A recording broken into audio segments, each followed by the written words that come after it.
With RoomSketcher, you can visualize your projects in interactive live 3D and create virtual tours with the click of a button.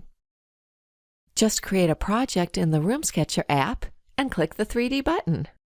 Take a flyover view to see the overall layout of a project, or use camera mode to go right inside and take a look around. I like to place the RoomSketcher app and Live 3D side by side like this. When I make a change to the floor plan in the app, like replacing the fabric on this ottoman, I can instantly see the results in 3D, a great way to visualize changes as you create a project.